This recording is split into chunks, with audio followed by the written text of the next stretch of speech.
හරි අපි දැන් බලමු අපේ assignment list එක කොහොමද database එකෙන් data ටික අරගෙන අපිට view වෙන්නේ කියලා. මේකට මුලින්ම navigation භාගයේ පොඩි වෙනස්කම් ටිකක් කරන්න ඕනේ. මෙතන මේ navbar.js එකේ මෙතන this.props.history.push එකේ මෙතන මේ ස්ලෑෂ් මාර්ක් එක හරි ඒ වුණාට අර දෙපැත්තෙන් දාලා තියෙන උඩින් දාලා තියෙන මේ කමාන්ඩ් එක මේක වෙන්න ඕනේ. මෙන්න මේ විදිහට tilde මාර්ක් එකත් එක්ක තියෙන එක දාන්න. මේක. හරි. ඒක ඊට පස්සේ ස්ලෑෂ්. හරි. ඒක හරි. ඊට පස්සේ මේ user token කියලා පල්ලහැයකුත් තියෙනවා. ඒ පල්ලහැර රිෆර් වෙන්නේ කලින් අර උඩ දාපු එකම තමයි. මේ හින්දා මෙතන capital T වෙන්න බෑ. මේක simple T වෙන්න ඕනේ. හරි.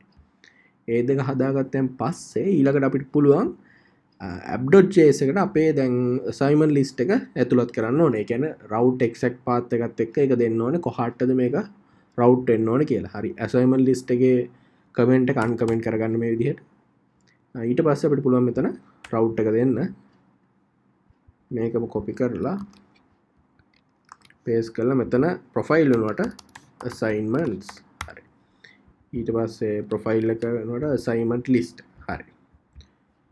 හරි. දැන් අපි බලමු අපේ back end එක මුලින්ම start කරලා open in terminal nodemon server. හරි. ඊට පස්සේ front end එක npm start.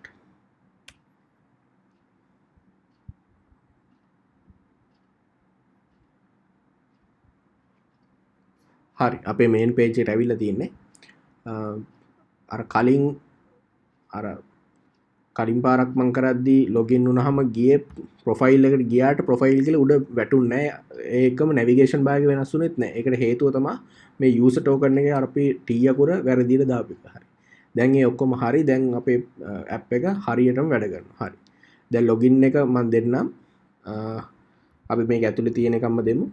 ඇතුලේ තියෙන එකක් දෙන්න ඕනේ. මොකද අපි දැන් register වෙලා ඉන්න එකකින් තමයි අපි දෙන්න ඕනේ අනිවාර්යෙන්. users ලගේ මෙතන මම test2 login එකෙන් යන්නම්. හරි. එතකොට test2 at මේක තිබ්බේ test2@gmail.com. හරි. test2 at gmail.com password එක test2 ම තමයි. හරි. sign in වුණ ගමන්ම crash හරි පොඩ්ඩක් ඉන්න.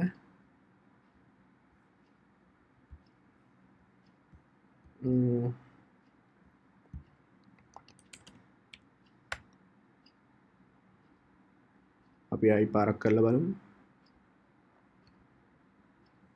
හරි. login වෙමු.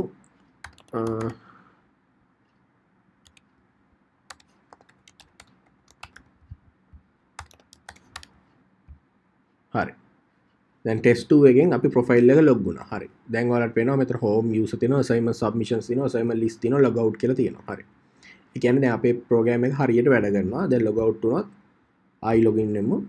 මෙතන test2@gmail.com ඊට පස්සේ test2. හරි. sign in වුණ ගමන් ඔයාලට පේනවා navigation bar එක වෙනස් වෙනවා.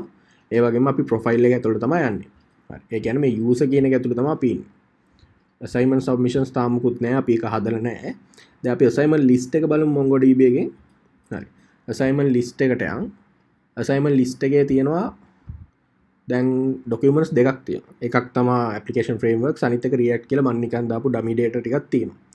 දැන් එතකොට අපි ලියපු routes ටික ඔක්කොම හරි නම් assignment list එක click කරාම අපේ ඒ display වෙන්න ඕනේ ඒ data ටික. හරි. අපි බලමු assignment list click කරලා. හරි. ඔයාලට පේනවා assignment exam list කියලා අපි දාපු table එක අර table row කියලා හදපු JS file එකේ ඒ format එකට අදාළ ඒ කියන්නේ data ටික මෙතන populate වෙලා දිනවා. ඔයාලට බලා ගන්න පුළුවන්. හරි. එහෙමනම් දැන් අපේ ඔක්කොම වැඩ ටික දැන්ට හරි. දැන් අපිට තියෙන්නේ assignment submissions වල upload එක හදන්න විතරයි. upload එක හදුවාම එතකොට අපේ ඒ කියන්නේ මේ assignments වලට files එහෙම නැත්නම් images හරි pdf files upload කරන්න පුළුවන් විදිහට තමයි ඊළඟට හදන්න තියෙන්නේ. හරි.